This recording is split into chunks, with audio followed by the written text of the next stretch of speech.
to the Charmed Web Show. I'm your host, Tricia Carr. I'm a medium, animal communicator, empath, and energy healer. On this show, we discuss spirituality, magic, and the unconditional love of the universe. We welcome listener calls to answer spiritual questions and to offer live readings.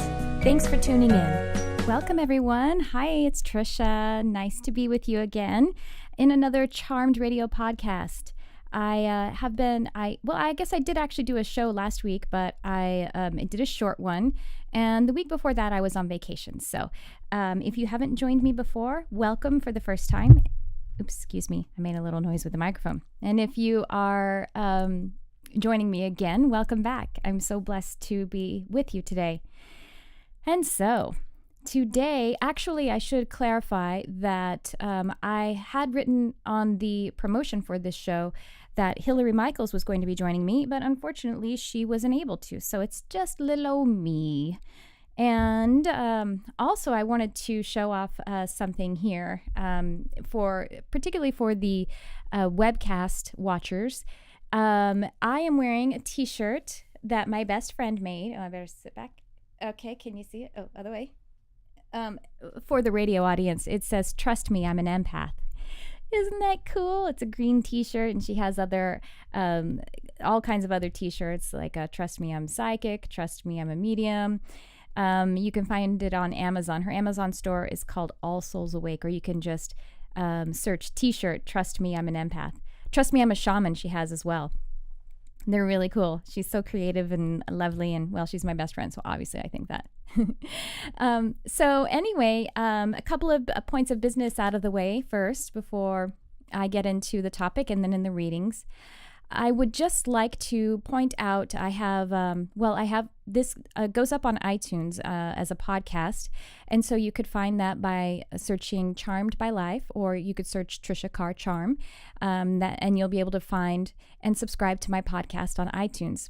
And then, like I said a moment ago, I actually record this radio show with just a camera, and then I put it up on Facebook. Facebook, yes, but I meant to say YouTube. I have a YouTube channel, which you can find by searching Tricia Carr Charm or Charmed by Life. That should bring it up as well. And up there, I do put these shows, but I'll also be putting other videos, guided meditations, and different kinds of healing topics. And also, I have just put on my website, which, by the way, is triciacarcharm.com, a new course that I'm offering. It's a 12-week intuitive coaching course, and I'm so excited about this. I put a little video up on that YouTube channel and on my Facebook page to just explain a little bit what it's about. And also the main reason why I made a little video about it is to just give people an idea of me, because this would be a very kind of personal experience. And I just want to make sure that I put myself out there a little bit so that you could get a feel for who I am and how I communicate. And just if that would work for you, if that feels really nice, then I look really forward to working with you. I am taking very few clients in this course, at least very few at a time, because it is very involved. And I made it this length so that it can really help so it could do the most work, because I actually took a similar kind of length of course when I first started down pursuing my gifts and, experiencing a big awakening. By the way, as I mentioned in the video, the person with whom I took that course, you could find her at The Happy Sensitive, because I learned so much from her. And I am happy to spread the word about her work for anyone who feels drawn to her. I think that's about the bit of the points of business, except one more thing, getting better at asking. If you do enjoy my shows or any of the content that I produce, I would love it if you would share it.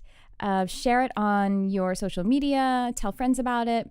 And that is because if you enjoy it and it makes you feel good and it makes you feel connected to love, then let's help others to feel that as well. And I actually have on that video that I'm talking about my 12-week coaching course, a little bit of a drawing. Pardon me one sec, I'm gonna take a sip.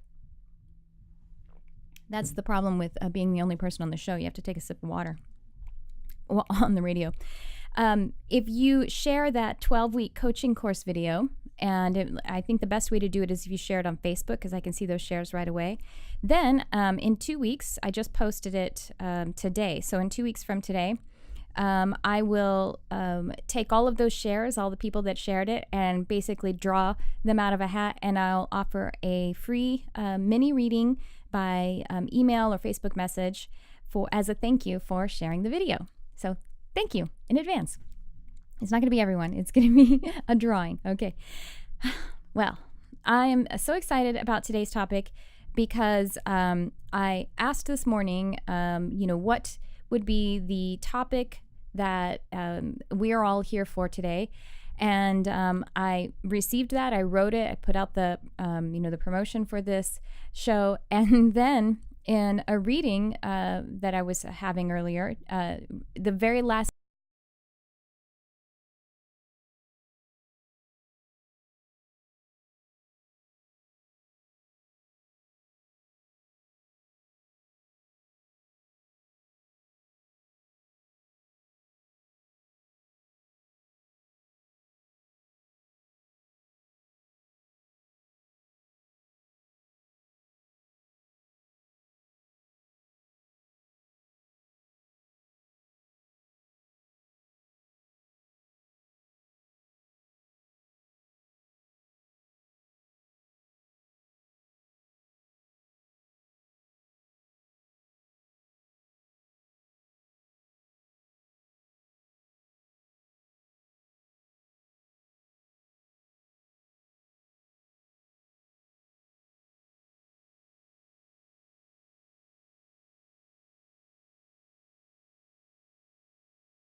love being a part of that. Like I say, they're just open vessels. They're just connected to divine, and they will take any suggestion from divine because they're that connected.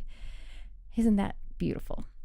Coming from the animal communicator. So anyway, to the actual topic today, and then I will be getting to your calls. But actually, I should mention, for all of you who are on hold, thank you so very much. And I apologize in advance that I don't get to all of you, but I do appreciate you calling in, and I can feel you listening and participating by either being on the line or listening. If you're not even on the phone call listening, if you're listening another way, I promise I can feel you, and so can everyone else. But I wanted to tell you that as I get to the end of the topic, I am led today to, as I take the calls, I'm actually going to do a little bit of leading, and there will be some reading, of course. That's just how it always works. But I'm going to do a little bit of inner child work and or shadow work, or like kind of life interpretation. And what this will amount to, this actually is a more expanded kind of healing than just finding out, oh, am I going to get, the job that I'm looking for? That's valuable. I'm not saying that it's not, but I just wanted to demonstrate a couple of techniques here, because this is the kind of work we can do for ourselves. And my effort, my interest in doing this work is to show others how to heal themselves, how to hear their own inner voice. That's my main goal, because that's how I was helped, because others helped me that way. And there's nothing more glorious than that. All right. So just so you know, if you're holding online, there will be a reading, there will be an answer, but I'm actually telling you there's going to be a little bit of more of it, but I don't want you to be surprised, even if the words inner child work. And what shadow work means, shadow work doesn't mean something about darkness at all. Shadow work is referring to finding out what's going on in the unconscious mind, and integrating aspects of ourselves that is calling out. And that is actually what our problems or issues are about. It's about our soul telling us how we are ready to integrate a part of ourselves. And that is actually the greater answer to whatever the issue is. All right. So if you can trust and be brave and have faith, stick around because it's going to be beautiful. All right, now the actual topic. All right, so what the deal is here, folks? I'm trying to find my notes. I'm vamping as I try to find my notes. What I wanted to talk about was how we have that pull in our hearts, people that are, caring. Whether you are, a caregiver, if you're a sensitive person, a parent. Parents automatically have this. I mean, if they're just parents, as opposed to, neglectful or something along those lines, entirely neglectful. But just basically, if you're a person who feels called to help others and serve others, just to be, to be a good friend, to be a good, spouse, partner, be a good family member, any of that, any area. So this basically relates, is for everyone, I hope. And maybe it's not for the sociopaths. But anyone who's not a sociopath, keep listening. Although I don't think you're listening anyway, you sociopaths. Bless you, though. So anyway, what happens when we are feeling that pull to take care of others is we kind of get off track. And you know how you are trying to help someone and then you just wind up being really disappointed and disheartened and drained, and they don't seem to be any better, maybe not even any worse. Maybe sometimes they're worse, but they don't seem to have changed the person that you were trying to help. And all you've wound up is with, just depletion. Well, and this actually can happen, some of us who are like empaths and HSPs, that it seems to even be a problem for us that we want to do that for strangers. And some people are so sensitive that you do it for strangers that you're not even in contact with. You suffer because of what's going on in another country that you heard on TV. Yes, this is all the same thing. So what this is, how we get off on this is that, that sounded weird. I meant to say get off track, not the other wonk. The effort here where we're going wrong is that we are what we're actually meant to do is to assist and not rescue. Boom. I'm going to let that sit in for a second. Assist, not rescue. And so what is the difference? And it's good to really look at this because sometimes you may not have ever realized that that's what you're doing. I mean, you know that something's amiss. And then even when you are aware of the difference between assisting and rescuing, you can still blur that line sometimes. You just get a little out of balance, even if you're really good at knowing the difference. So let me talk about the differences. So it can be a challenge to detect the lines. So, but I'm going to explain how to be more aware of them too. So here's the deal. The difference is when we rescue someone, we are actually robbing them of the lesson that their soul is trying to teach them, right? What I talked about earlier, any issue, any problem, that's really our soul pointing out to us a way that we're meant to integrate, we're meant to release something so that we can become more aware of unity consciousness, that we're all one and that the universe is all one and we're all supported by the all. So does that make sense? It's when it's basically like everyone, I think, whether you're a parent or not, understands why you shouldn't spoil a child. If you're constantly giving a child what they want, what they're asking for, you're actually lying to them because you're training that child to believe that if they throw a fit, the world will answer. And guess what? When they get in school, their friends will tell them that's not true. And then when they get into the adult world and they get a job, they won't be able to keep that job because their boss is not going to respond to them in that manner. So, spoil the child is to hate the child. I've heard that phrase before. That's kind of extreme, but still, it means that it's harder to actually, discipline a child. It's harder because we can see that they're about to fall and that they're about to kind of get a bump, but we have to let them do that because that's the way they're going to learn how the world actually works. And so when our friends, our loved ones are in peril and they're asking for rescue, well, the best thing we can do is just to support them and assist them. But if we do rescue them, they're not going to learn the lesson. Let's say a good example would be I had a friend whose sister was an adult, quite mature, well into her 30s, and she had this terrible habit of racking up credit card debt. And her father, who was well off, had plenty of money, would swoop in ever so often, I don't know, year 2 or 3, whatever it was, and just pay off all of her credit card debt. And so this woman is now in her late 30s, not now, I'm in the storyline I'm telling. And this keeps happening to her, and her father keeps rescuing her. Now, if you want to be judgmental, you can be like, well, she's just a spoiled brat. But do you think she's happy with her habits? Absolutely not. She's miserable. She's a grown person. She doesn't want to feel like a child. She doesn't want that anxiety. She holds on to it for a while because she doesn't want to let her father know, and then she's humiliated and all, and blah, blah, blah. So her father, while of course he thinks he has good intentions, is actually robbing her of the lesson that would help her to heal, right? Okay, so there's the barometer for the rescuing part. And when we assist, what we're actually doing is we're reminding them that they are loved and that they are supported, and that we're representing divine then. So, of course, if your child, when you're training your child, that doesn't mean that you're ignoring them, and that doesn't mean that you're not teaching them, and it doesn't mean if you're positive they're about to fall and really harm themselves that you don't rescue them from that. There are times there is a line where you're acting out of extreme love and assisting someone in that way. Buying a meal for someone, of course, that's helping them, that's assisting them. But I think if you really just think about that model of spoiling a child, then you can really just find the spot of how to apply that to adult life, and when we're rescuing and not assisting someone.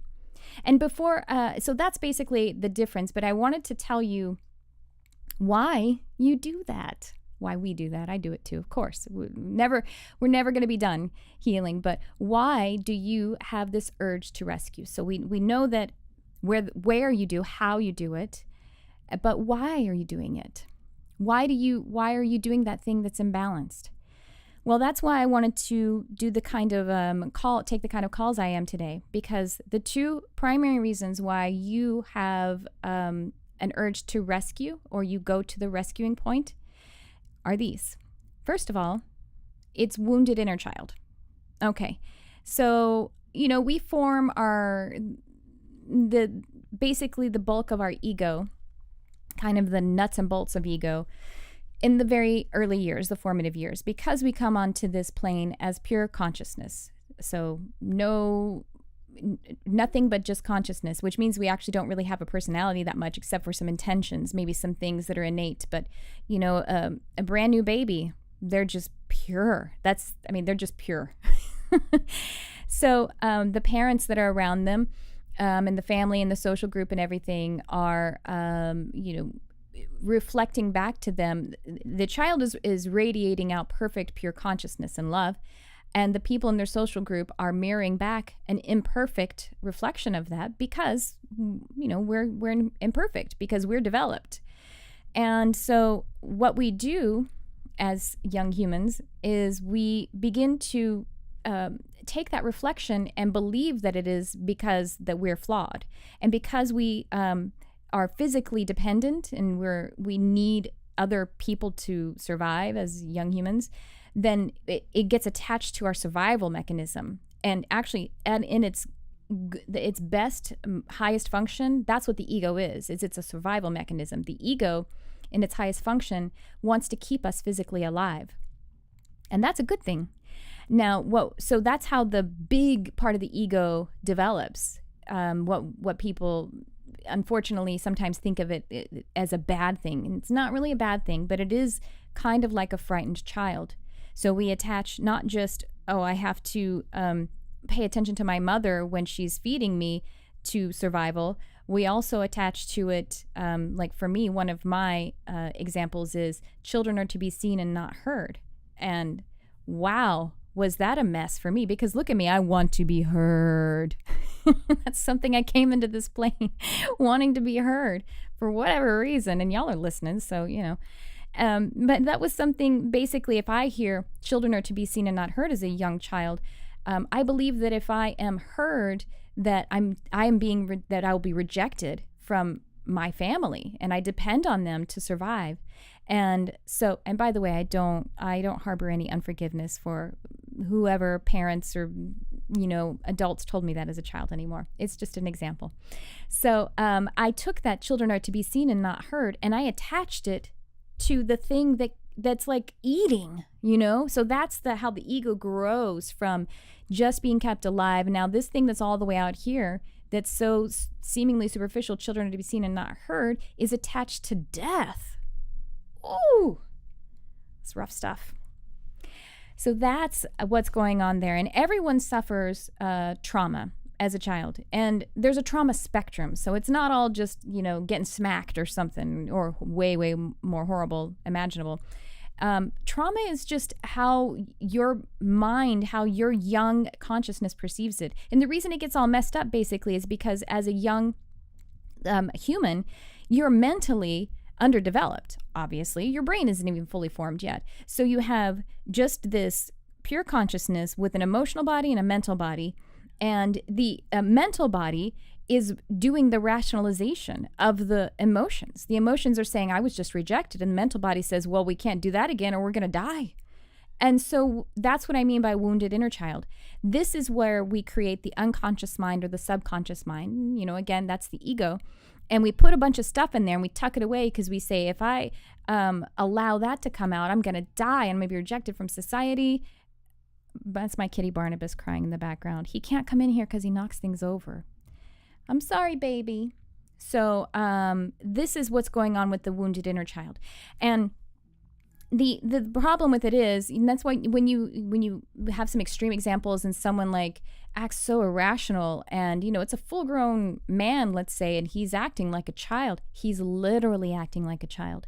He's responding to something that is tucked away that he's not even aware of. It's in his shadow, in his unconscious mind. And it is the logic of a child. And the way that we heal this is just by getting in there and turning the light on to that stuff. And it's not as scary as, if you think it sounds scary, I promise you it's not really. It's not like deep psychological work where one dwells upon re-traumatizes themselves. That isn't the work at all.